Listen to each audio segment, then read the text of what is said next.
I speak Hindi, but I have an evident accent. I'm always looked at the kid from abroad when I go back Mhm. home. It's Yeah. funny, I call it home. So I was like, you know what? Let me experience my home country as a tourist, as a foreigner. Um, and really, that trip to India really realigned my lens on the way I see the world and the way I want my life to be.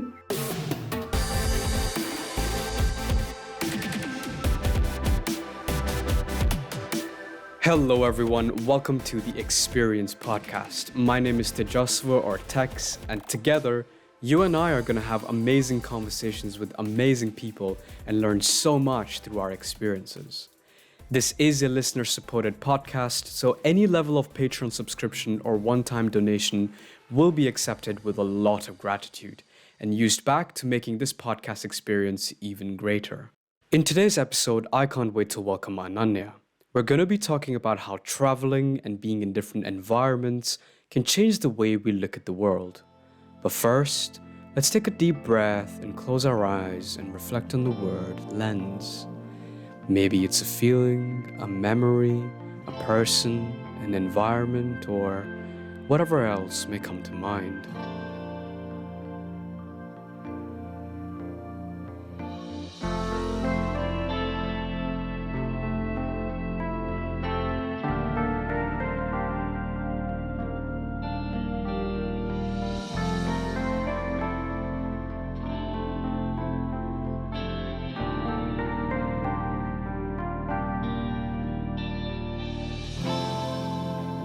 And whenever you're ready, you may open your eyes.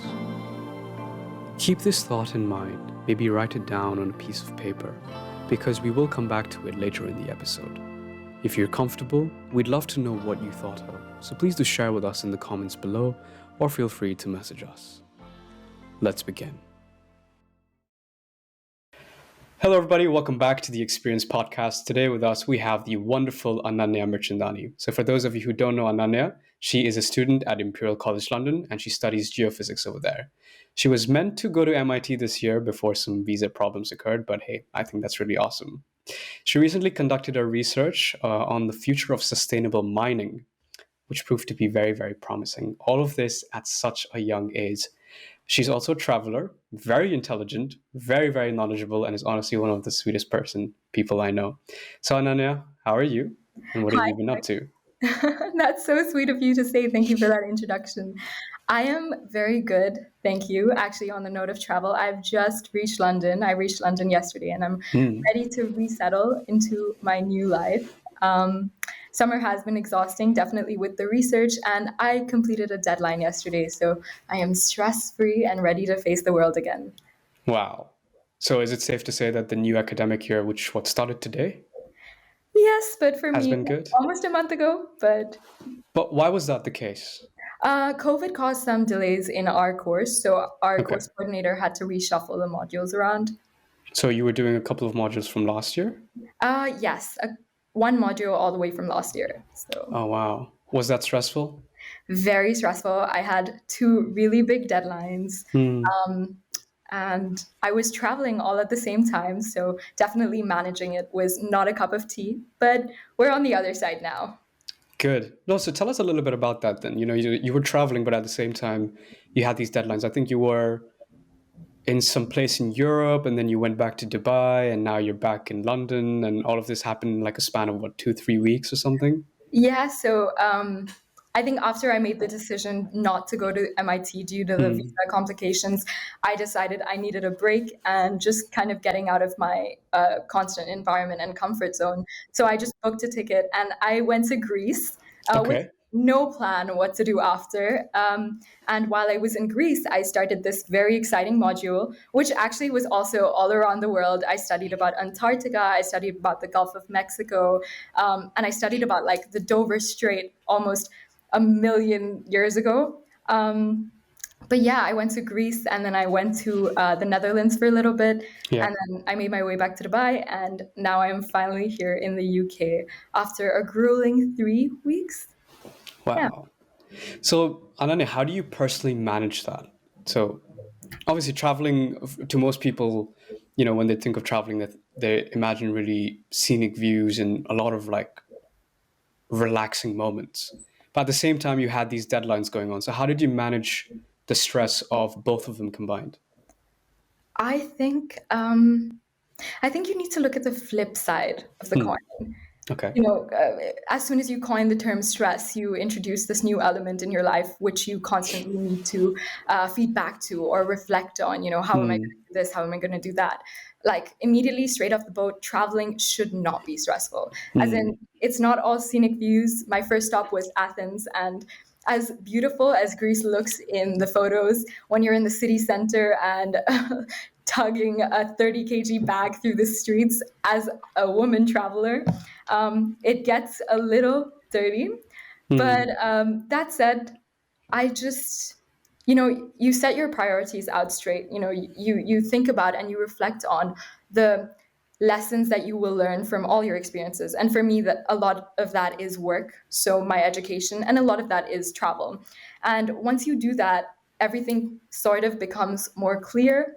Hmm. Yes, you're always on the edge, but when it comes to managing stress, I think for me, it's making lists. As silly as that is, as small as that is, the second you write down everything that you have in front of you, all the deadlines that you have, but also at the same time, all the things you want to achieve in your personal life right in front of you. And when I say personal life, I mean in the day. We're not Hmm. looking 10 years ahead. As Yeah. amazing as 10 years ahead is, that would be overwhelming. But definitely just set small, achievable goals and slowly but surely make your way through it. And I constantly like to remind myself to like lift my morals, just that this too shall pass, everything happens for a reason, and just push yourself and just keep pushing yourself. um, a lot of times that does mean I pull one too many all-nighters, Yeah. but I do them happily because Hmm. you're so engrossed in what you're doing. You want to get the most out of not only your education but the Hmm. travel. So you have all your feet in the water and you're just like all in. It's all or nothing, at the end of the day. You only have Wow. one life. So, yeah, No, I really like what you said about the list because you said as silly as that sounds, but actually there's so many different things that are so simple to do, but we overlook them because they seem so simple. We're yeah, like we're always looking for really complicated answers because we think our problems are complicated. Or actually, if we narrow them down, our problems might actually be simple and the solutions to them even simpler. So that's thanks for sharing that. No, I think the listing really helps. And something I only realized last year was making the list of things that we have to do is so helpful just to us. Because if it's all in your head and it's unorganized in your head, we're going to think there's way too much of it. that is very, very true. Right. And once you just write it down on a piece of paper and see, all right, I have these many things to do, and at the maybe in the moment it will feel overwhelming because you're going to look at it and you're going to say, wow, I have way too many things to do. That's But true. something that you said was take it slow and just do it step by step and just take the baby steps. And one more thing you said, which I really related to, was just changing that environment a little bit.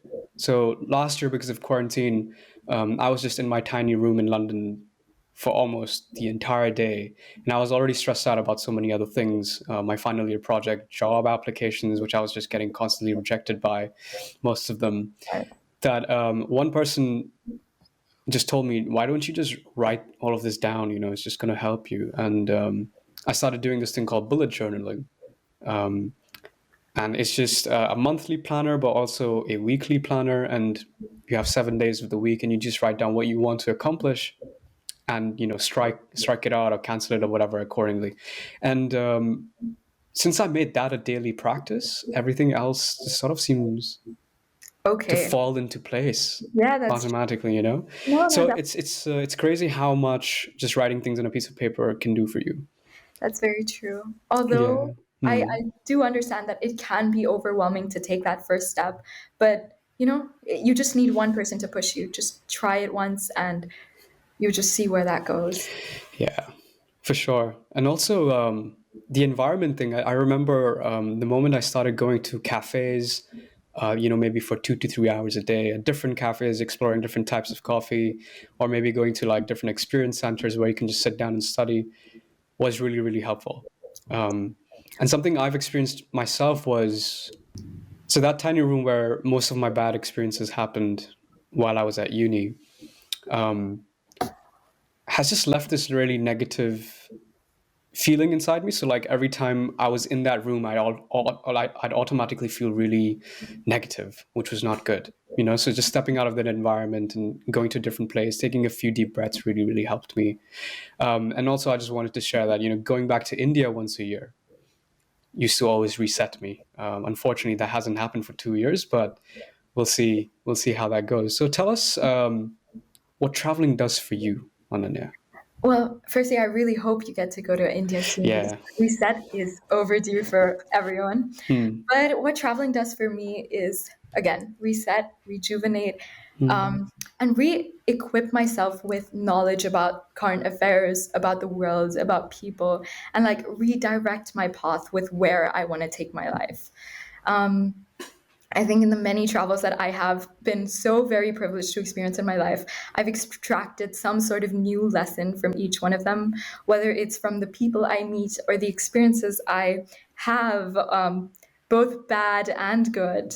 They all teach me something very, very different that I definitely would not be able to extract from say my high school room, which I spent the last Hmm. 20 years in because of COVID, um, Hmm. or even just a classroom. I think there's so much the world has to teach us. Wow. Tell us a little bit about these adventures then. Where do I start? I think the most monumental one in my life was in 2016. And yes, it was going home to India. I am an NRI, so I grew up in Dubai. In 2016, I decided to just, backpack through India with a bunch of foreigners because I speak Hindi, but I have an evident accent. I'm always looked at the kid from abroad when I go back Hmm. home. It's Yeah. funny, I call it home. So I was like, you know what? Let me experience my home country as a tourist, as a foreigner. Um, and really, that trip to India really realigned my lens on the way I see the world and the way I want my life to be. I think from that trip, I got to experience so many, many different experiences. I started with up North India. I started with the Himalayas, where I volunteered at a monastery for, I think, 10 days, after which I went on a hike to India's highest Himalayan peak, which was the Stokhangri. And I didn't summit. And it was so interesting what I learned from that whole experience. After the hike, I made my way down to the Golden Triangle. I went to Taj Mahal. I made my way to India. I exchanged food with strangers in the train. I had a sleeper car, so it was all very interesting. All at the age of 15, with Wow. I was definitely with some supervision, but it was definitely like strangers that we just grouped together in one of the international travel expeditions. But I think that trip taught me the most about labels. Have Labels. labels, yeah, yeah. I think I love geophysics, of course. So as a geoscientist, I love nature and hiking. And with that, I really wanted to summit my first proper mountain, which would have been the Stokhangri. But as we got higher and higher, our group, which was about 13 individuals, all like youth, started getting sick, whether that was altitude sickness, diarrhea, sunburns, like very severe sunburns, and even anxiety attacks. And like one of my friends had a thyroid reaction, and we actually needed to use oxygen on her to keep continuing up.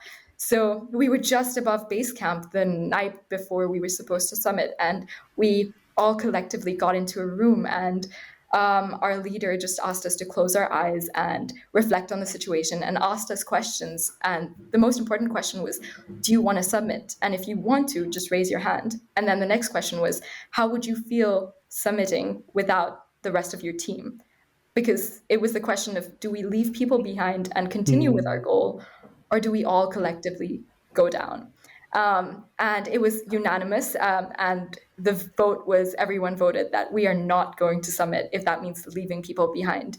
And it was a hard day for all of us because, of course, when you've made it so far, all you want to do is, you can just see the summit. It was right in front of us, maybe 6, 7 hours. But then you think to yourself and you ask yourself, why was I doing this in the first place? Was it to be right there at the top? Or did this have a bigger, deeper purpose? And Wow. I think when I realized that, we just realized that labels really restrict you. And the second you forget labels, the second you forget putting down solid restrictions on what you want, you feel so much free. You just let the labels go. You don't need to summit the mountain to be at the top of the mountain. Yeah. Wow. That's a very deep quote right there, Ananya. No. Just to clarify, what exactly do you mean by label? So in this situation, the label was I submitted Stoke Hungry. I Okay. submitted the Indian highest Himalayan peak, one of them. But you know, uh, when you extract the context out of that, like when you extract the label out of the context, it applies to everything in life. The second you're like, oh, for students at least, oh, I want to be the president of some society, or oh, I want to go to the big best universities, MIT, Imperial. Like the second you put those goals, you set yourself up for a box. You set Hmm. yourself up to be locked in this like maze because all you want to do is do that at any cost. And then when you don't achieve it, God forbid, then it just drags you down and you stop to think, you're not worth it, you're not good enough, Hmm. you're not this, you're not that. But then the second you rid yourself and you free yourself of the shackles that a label comes with, that is what you do, your career, your beliefs, you know, smaller goals in life, then you start flowing like a river. Yes, that freedom may sound overwhelming, but then when you reflect on it, you have no limits. You can do whatever you want, however you want it, not at the cost of disappointing yourself. And with every step, you learn something. Wow. I Yeah, feel like this is something like, compartmentalizing people is something a lot of us do at our age, especially as students, you're right. Because there have been so many instances where I've seen a couple of my friends who say, I really want to get a first. And if that's not happening, then I'm a loser. And that made me really, really sad because is that the only thing that you're letting yourself be defined by? yeah, because it's hard at this age. We don't know who we are. So we cling on to these labels because they Hmm. provide more clarity on who we think we are. But that means when you don't get a first, you're a loser. You're Why a would you do loser. that to yourself? But in my opinion, it's almost the same, if not even more dangerous, to get that first and label yourself with it. Yep. Because if you think that if you've succeeded in giving yourself this box and being confined by it and actually achieving it, then you think the strategy is going to work for the rest of your life, but it's not. And so in Alternate. some ways, people like you and me who failed to achieve that got lucky because maybe at a slightly younger age, at least I know for you and me, we really started reflecting on these things at such a young age. I remember in our first year, oh no, in your first year Mine and my was third year, very. we had this amazing conversation underneath Queen's Tower, and it was all about this, you know? So it's crazy how traveling made you reflect on all of this, and you were 15 at the time. What was that, 6 years ago? Yeah, yeah. Like five years ago, yeah. 5 years ago. Wow. So for most of us who, at least for me, I haven't traveled as such. It can sometimes seem strange that, when we travel, we learn so much. Do you know what I mean? Because if so, I've not been on the summit that you were talking about, or I've not, you know, gone around to different places and stuff yet, hopefully, because I'd love to. Yeah, I hope so. And I know, and I can like try and put myself in those shoes and see how much I can learn. But by default, I don't think it clicks for people when we say we learn a lot from traveling. So how can we open up our minds to see that side of traveling? I think start small. That's really a running theme in this conversation. I would say I was very privileged to be able to access all the opportunities with respect to travel, but you know, it's not a walk in the park. As in, it's traveling can be affordable if you budget, if you plan out.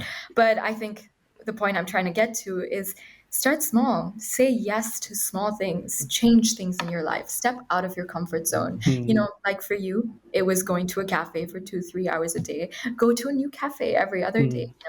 mm, If not that, go on a walk. Put yourself in situations that are just not the ones you're in. Because honestly, if you're just going to be where you are, not only will your life be very predictable, when life is predictable, lessons are predictable. And mm, again, you're putting yourself in that box where you're not growing as much as you can the second that you step outside of the box.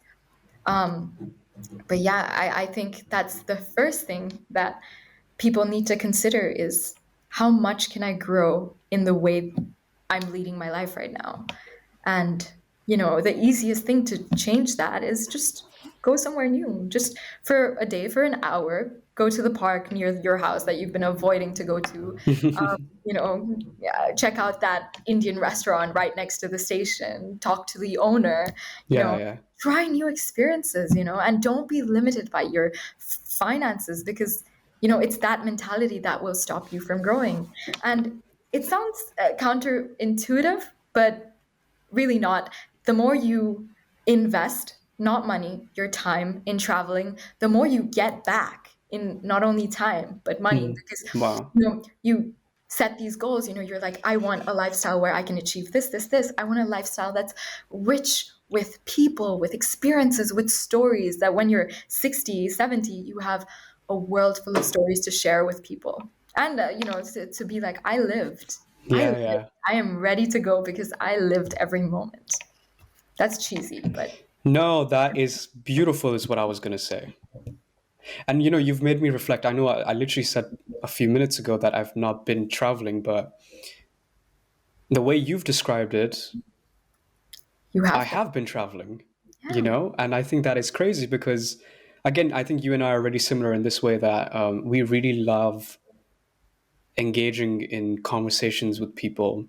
And, I think we really pick up on people's energies and stuff. So if we think somebody has good vibes or something and we just go and approach them and have a conversation with them, and at some point that just starts happening automatically without you even trying to put in any effort there.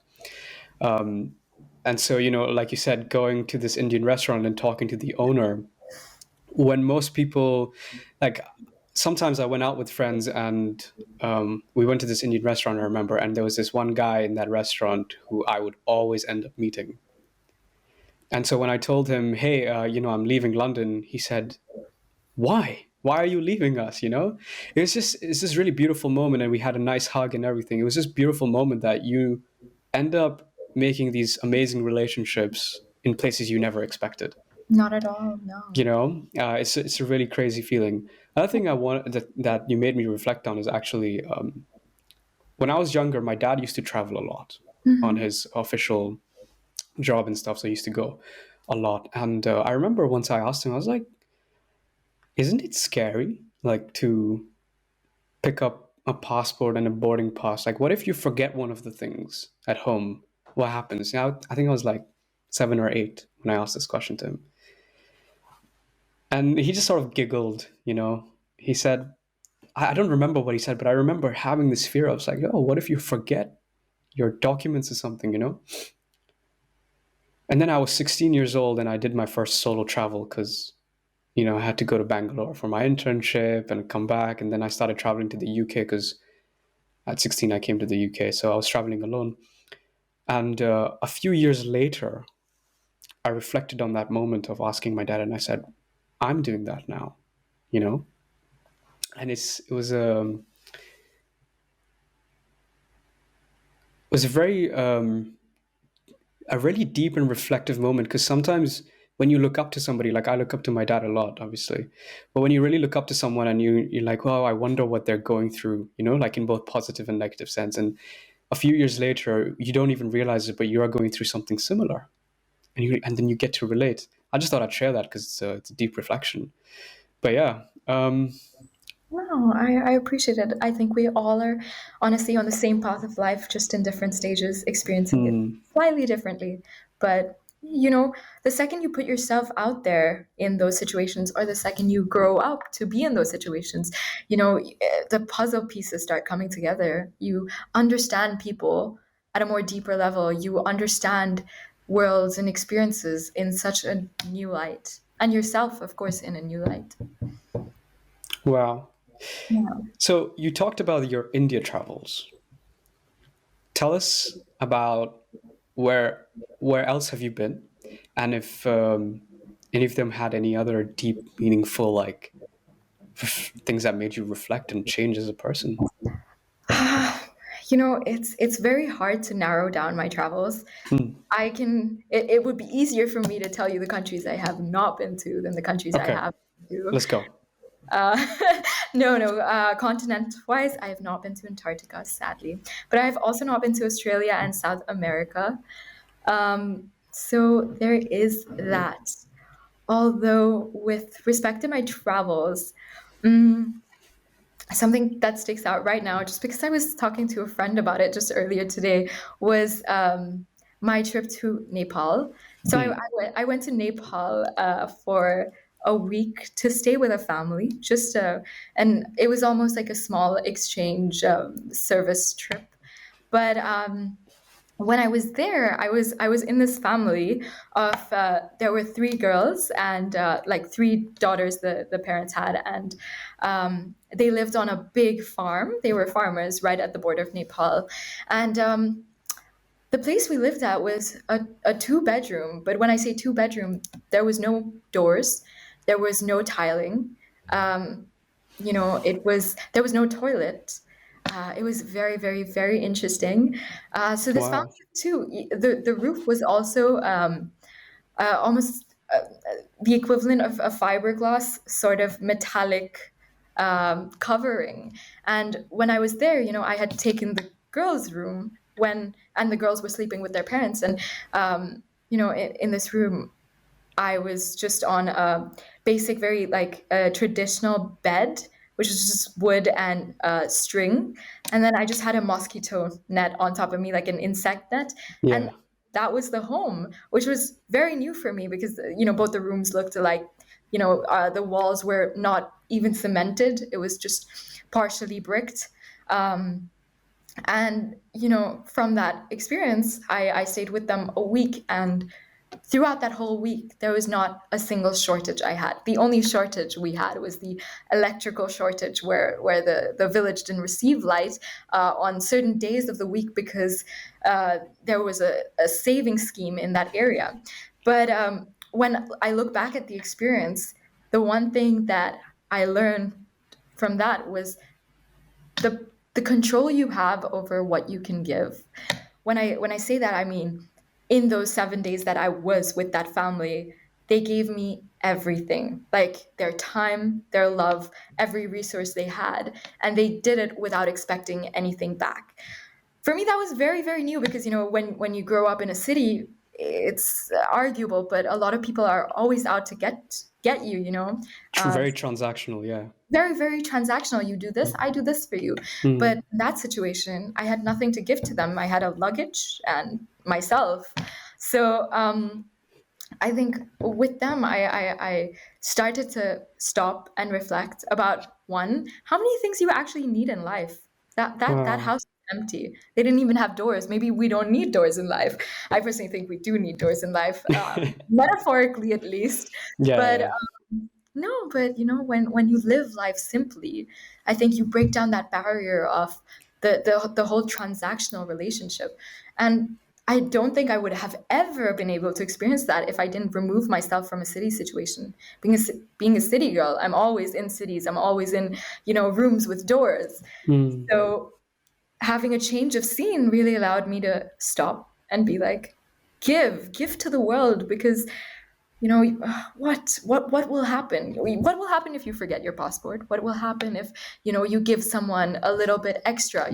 What you learn, you give love, you see someone happy, and you get.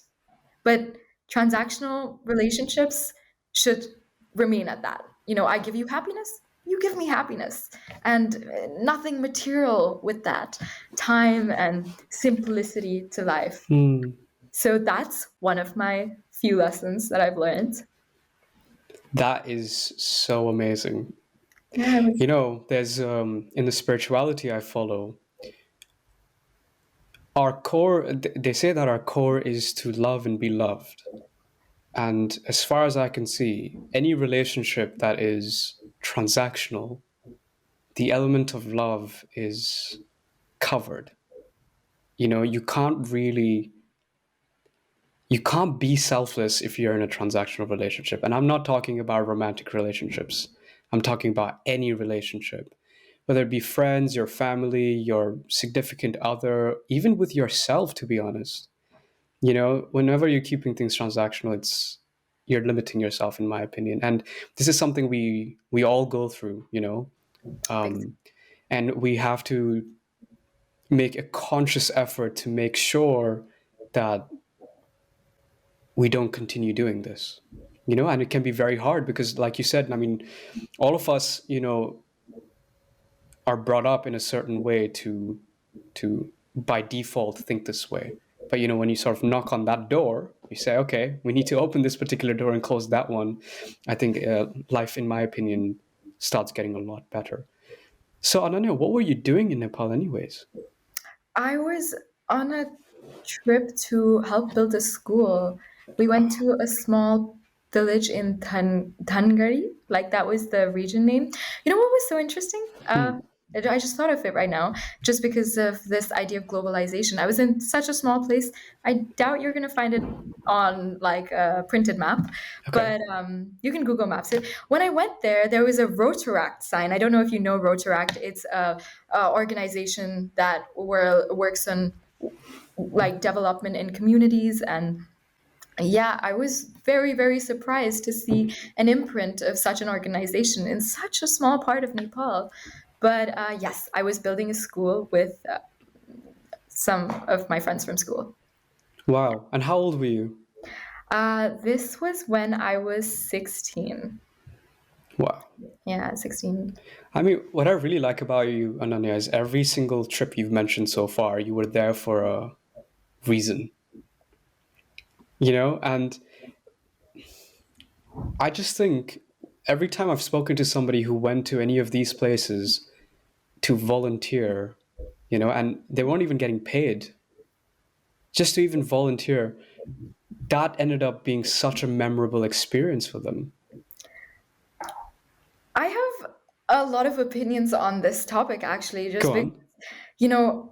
when you're a kid, and for me, I'm still a kid, but, Yeah. when you're 15, 16, you just see life as it comes. You see what everyone is doing, and you see opportunities in front of you, and you're like, I want to do this, without thinking of the consequences. And I think I've done quite a lot of voluntourism. I think that's the word that has been coined for those type of trips. In fact, I've built 2 schools and 1 toilet.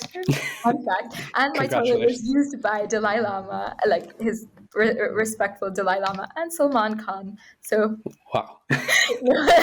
no, anyways, but the term voluntourism actually has a lot of negative implications, because what you're essentially doing is entering a community, thinking that you're helping them, and interacting with this very beautiful community, very beautiful people, and then leaving them in 4 weeks. You just leave, and you never see them again.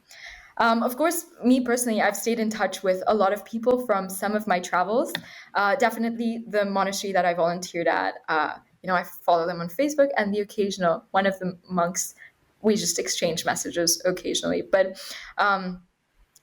when you stop and realize that reasons are important, you should be going on travels for reasons, but again, reasons are like labels, and you don't need to restrict Yeah, yourself. But even with voluntourism, it's just like you go through that experience and you realize, although I was there to volunteer, what I learned from the people, what I learned from the trip was unfathomably incomparable to what I thought I was going to do. I thought I was the one helping, but it turned out it turned that, out, wow. yeah, That is one of the best plot twists I've heard. every time. I'm like, Every time. It is a plot twist, and coming back to, what I was talking about being selfless and stuff. Initially, I'd say like when I started doing certain things to quote unquote help people, I could tell it was helping me in ways that I could not imagine. And it started off as so let's say there's a homeless person and you give them some of your change or you give them food, and when they say, oh, thank you or bless you or whatever, you get an ego boost. And I think a couple of years ago, I became conscious of the fact that this was happening. But the moment you at least try to remove that, and as you say, like, take it as it comes, like, you're not predicting, because there were times where they wouldn't say thank you. You're like, oh, how rude or whatever, but that shouldn't be the mindset. It should be you're doing it because you're doing it and that's it, and when that started happening, the level of happiness just grew by default. Yeah, again, just thought I'd share that because no, I love you're that. really making me reflect on these things, Yeah. Ananya. I think, it's funny because we have this theme going, like it's all lining up. The second you get rid of the label of, Mm, what to expect back, yeah. you're happy because you're just like, you do what you want, and that is it. And yes, helping people has its pros, period. Yeah. But it's more about just moving on, flowing like a river, and taking the people as you meet them, and then being taken. I don't know if that's the right English, but I'm sure you understand what I'm trying to say. Mm, wow. Okay. Well, so you talked about some of the places that you haven't been to. Hmm. Tell us a little bit about tell us a little bit more about that and what you want to, if you have some sort of an expectations or if you have some sort of a reason to go there, what that would be. And you also talked about Antarctica, so tell us Yeah, so about that I as know well. this is buzzing in my head. It's for academic reasons. Antarctic ice holds a lot of history about our world, our climate, which could potentially help us understand the worlds outside. When I Okay. say planets, and you know. When we go to Antarctica, a lot of the research is we look into microbial life that is present in snow, in subglacial lakes, to figure out how life can be present in such extreme environments. And now I'm getting very, very academic, but I think that's what excites me about going to such an isolated place. Putting your feet on land that is constantly being created because it's ice, but also land that is relatively unventured and Mm. land that a lot of people will probably never get to see themselves, and there's something so gratifying about that. It's almost like you've touched every part of the world. Wow. But yeah, when I think about places that I haven't been to, my main motivation for exploring them is experiences, people, culture changes so much. You could cross a single boundary and you're transformed into a new traditions, new Mm. like just everything is just so new, and you get to it's like you get a new life. You're the same person, but it's like you've reached a different level, and you're like, wow, what are the challenges that are going to come my way? Which characters am I going to meet? And Mm. these characters are obviously replicate around the world. You have some good people, some bad people, but the way you interact with them in this environment is so exciting. It's almost like a game for me. Mm. But yes, I really hope that my academics get to take me to very exciting places. But beyond that, I think even traveling without reason, just to experience anything new, is almost like a drug for me, Mm. if I'm allowed to say that. But Yeah, of course you are. Yeah, yeah. Well, it's so of course you're allowed to use the word drug, but what you're really trying to say is this: it's a new high that you get from experiencing it. intoxicating. Yeah, Yeah, no, for sure. I mean, even just moving places, really. Like, you moved houses, didn't you, this year? yeah, yeah. I Yeah. finally moved out of my house. Yeah. Okay, so tell us then from, currently we're talking about going all around the world, but tell us how you feel when you have to move within the city. So your first year accommodation to your second year accommodation, which was Home. Dubai in this case, to your third year accommodation. It's like it's hard to describe, because you have good experiences, you have bad experiences. Maybe Of for course. you, you had the negative energy. For me, it was like a transitional place. What's it like? It's like a fresh start, and it's a clean slate. And Hmm. with that change, you have a choice. And your choice is, okay, who am I going to be now? The second you change your environment, you have that choice. Who do I want to be in this environment? Hmm. It's like when you're in an exam room, you don't act the same way as you do on a beach because you have, of course, societal restrictions, but it's also you that makes the choice. You Of decide course. how you talk, how you think, how you behave and react to situations in new environments. So I think with respect to moving out of my childhood home to finally moving into my apartment in London, I'm just experiencing this mental, emotional growth. And I'm finally feeling like I can explore new avenues of my personality. And, I'm more in control of a lot of things that I want to do just because I've changed my environment. And of course, that comes with pros and cons. Back home, I had my dog, the privilege of being able to hug this cute little um, Kavuk. Kavuk, yeah. So there was that comfort, but Hmm. as much as it is so sad to leave him, it's just it comes at a cost. I leave him, but I gain so much more, and I think it's about striking that balance, but definitely having to take that risk. And I mean, moving houses is something that all of us have to inevitably face. Hmm. But when you, again, extract the context and look at the bigger picture, it's like sometimes you're going to have to take steps and, they may be hard, they may be easy, but you're going to learn something out of them. And you have the choice to figure out who you want to be, where you are. Hmm. I do agree with you when you say it is our choice. And also when you say that the amount of emotional growth that happens when you either move out of your place for the first time, like, obviously when you're younger, most of us live with our parents and our siblings. But the first step you take when you move away from that is really overwhelming for a lot of people, and so many kids like come up to me on Instagram and they're like, oh, but yeah, we also want to go and study outside. I'm like, great, tell me your reasons. you Yeah. know and a lot of them are like, oh, I can tell a lot of them are trying to sort of escape their current lifestyle Yeah. because of the amount of restrictions they might have or things like that, which I completely understand. But they're like, so how is it like there? So like, can you party all day? I'm like, absolutely you can. You have a choice. But Yeah. you also got to wash your own clothes. You also got to cook your own meals. You also have to clean your own house, and your mom won't be there to do that for you. And Nope. these are things they never consider.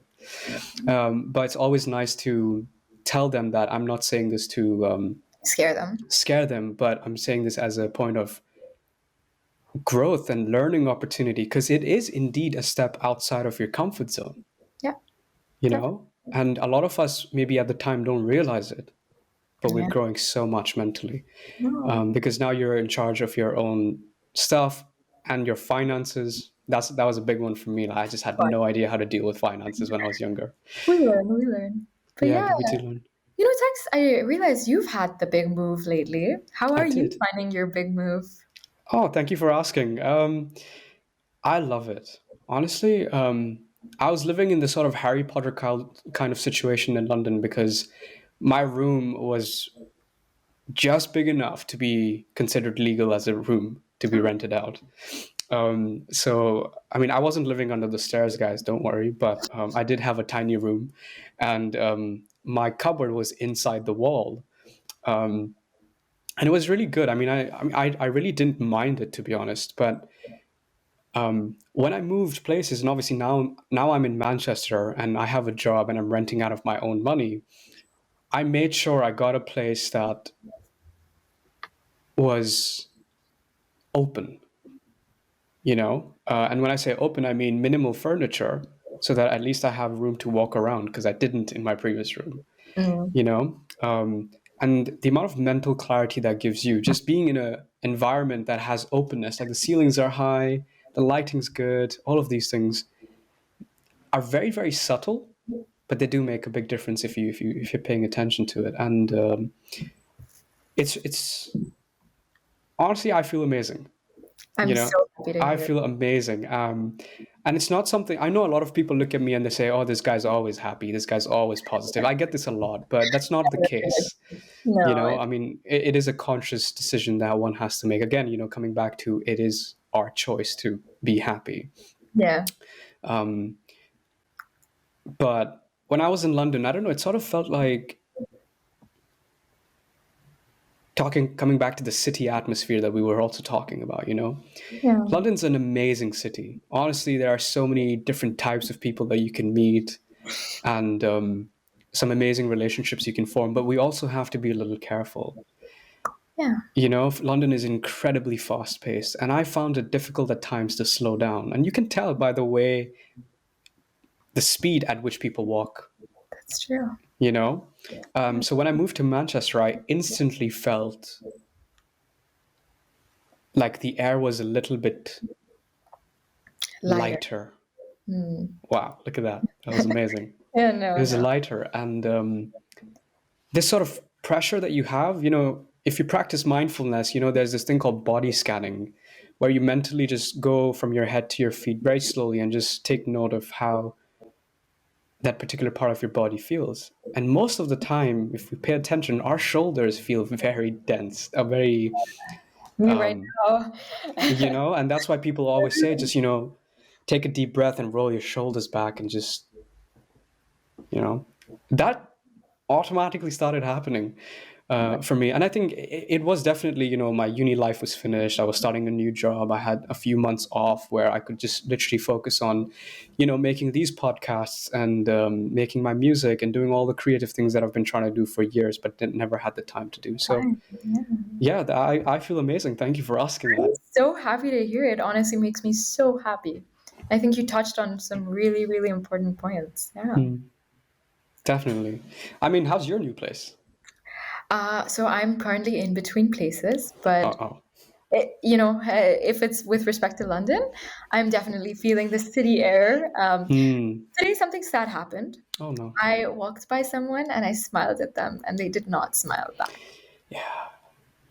That is the city consequence. So, to anyone, my advice is just smile. It costs you nothing. It costs you nothing, but Ananya, you did a good job What did I do? because you smiled. I'll tell you what. I'll share a little story. Since we're talking on cities and traveling and stuff.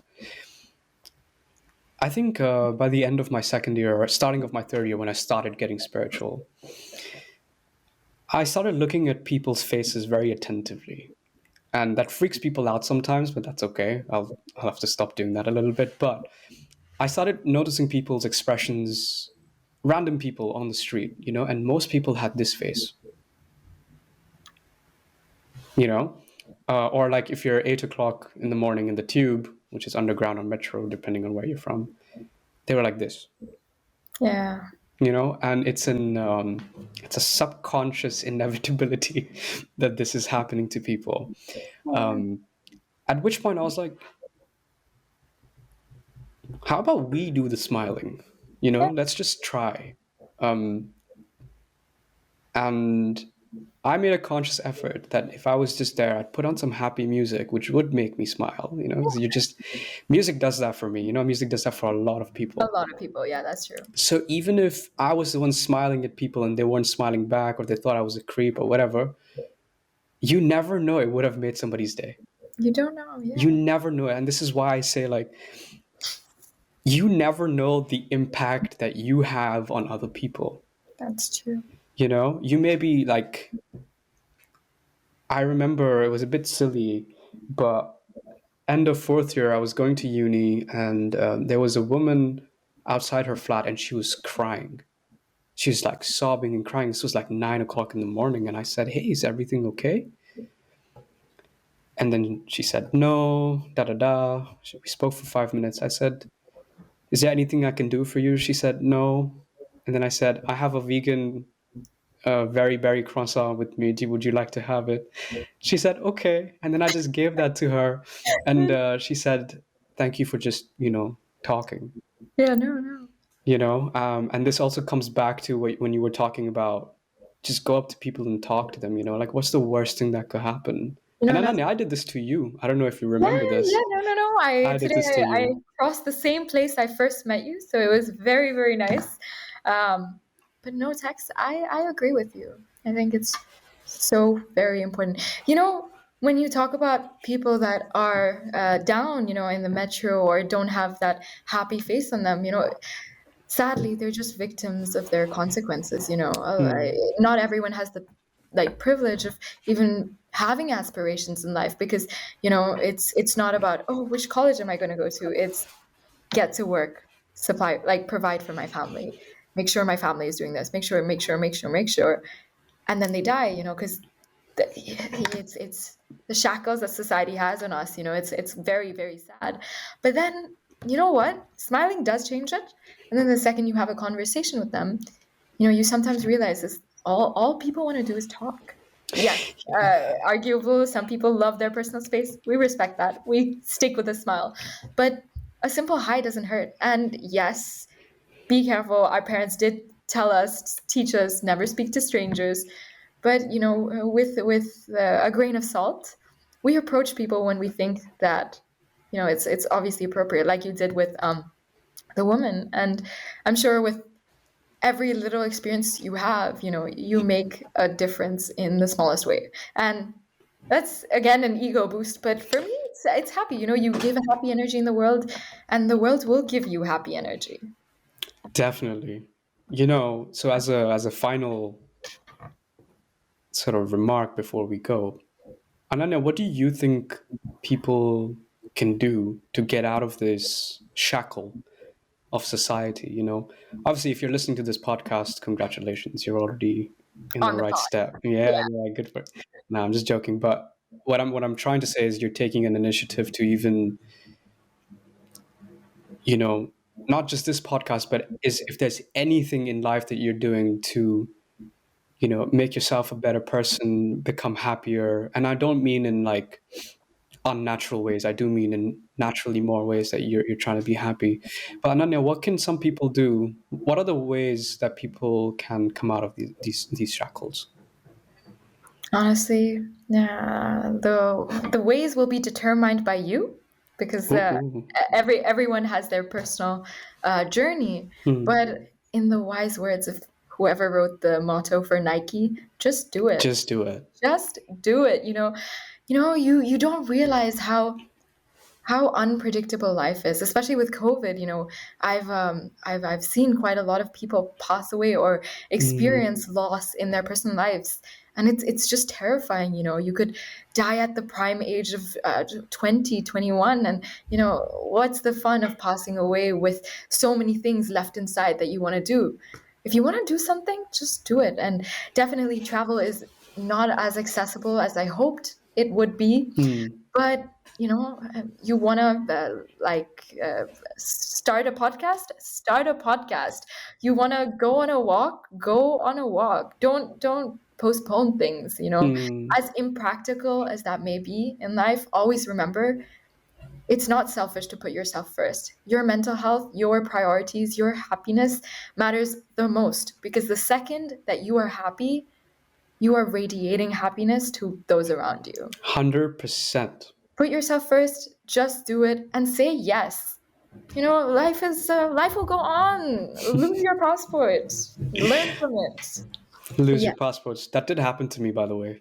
that is scary. Make sure you report it with police if you do that. But No, no, as in, I remember I came back from UK for the first time, uh-huh. and I had first got a tourist visa because of some requirements or whatever, and I was supposed to get my student visa. And I had two passports, I had an old one and a new one, and I forgot the new one in the scanner. Oh, lovely. And halfway Airport. through, my dad was driving, and I was like, I think I. He's like, what? I said, I think I left my passport back at home. He's like, That's so funny. so it's always like my fear was manifested, which was quite interesting. Look, no, but your fear was manifested. It happened. Yeah, What happened? yeah, I'm just cautious of it now. No, you're cautious or whatever, but your fear was not even a fear to begin with. That's true. You know? Wow, It happened. it So happens. we move. So one more thing I'd like to share. Speaking of, what is one thing that some people can do. Last year, I was co-president of KCSOC, and one of the things that we really wanted to do was get this amazing speaker slash singer. His name's Kalki, and Kalki, hopefully one day you are watching this because I'm a big fan. But we got him to host like a meditation event for KCSOC at Imperial, and we made it free. We made it on Zoom worldwide, all of that good stuff. And there was one thing he said which stayed with me. I mean, there's many things he said that stayed with me, but one of the things was to do with smiling. And he said, "Fake a smile." And then he literally did a fake smile. He says, "I know I look crazy, but it's forcing me to be happy." So when you actually smile, even if it's a fake smile, it tricks your brain to feel better. Yeah. And this is why when it comes to the physical side of yoga, Ashtanga yoga, Hatha yoga, I don't know which one it's called, but the yoga that most people do these days, it actually forces your body to feel better. Yeah, no. And so if you're ever in a rut or whatever, and today I was almost going to step into a rut because something happened, I said, no, I've got a podcast to do, and it's Ananya. And then I just sort of did a smile, and I was smiling. At that point, I was genuinely smiling. So I just thought I'd share that because it seems like a really silly thing to do, but just do it. Just do it. Just It's do it. just a smile. We should, yeah. Smile. Smile your way through life. Smile your way through hardships, because being sad is human. You're human. Experience emotions. Be grateful that you have emotions. But, when you feel like something's dragging you down, fake it till you make it. Just smile. Just smile. No, 100%. Ananya, as a big fan of yours, I'm going to ask you to become a motivational speaker in the future. And I won't be surprised if you open up like this foundation for people to come and travel with you and stuff like that. It's definitely a childhood dream. I have so many experiences that I've learned from my travels, and I would love to give other people the opportunities to experience those. But hopefully, stay tuned. You will, definitely. Ananya, thank you so much for sharing everything, and thank you for coming on this podcast. It's been my pleasure. I thoroughly enjoyed this conversation with you, and I'm so excited for many more conversations and many more lessons that we learn. But yeah, I think a good place to say goodbye is with a smile. With a smile. Thank you so much, Tex. All right. Thank you for everyone who's tuned in, and we will see you next week. Take care. Bye. Thank you so much for tuning in, everybody. We really hope you learned something new. Before we end, let's take another moment to reflect on the word lens. After this, think about what changed between your feelings before and after the episode.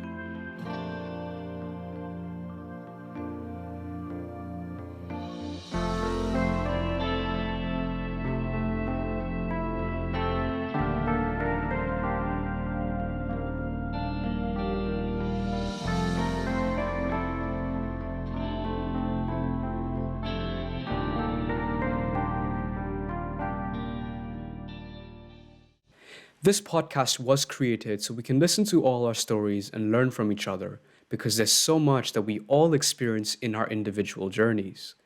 Being able to have even a small glimpse of someone's journey can add so much perspective to our lives, help us grow together, and be able to better understand ourselves and each other. Despite all our differences, there's so much more that we have in common. This is a listener-supported podcast, so any level of Patreon subscription or one-time donation will be accepted with a lot of gratitude and used back to making this podcast experience even greater. The different subscriptions can be found on my Patreon page, which will be linked in the description. This was recorded during COVID times with little to no professional equipment, so the quality may sometimes vary. We apologize for this inconvenience, but despite that, we hope you were able to connect with the message of this episode. Once again, thank you so much for tuning in, and we hope to see you next week. Take care.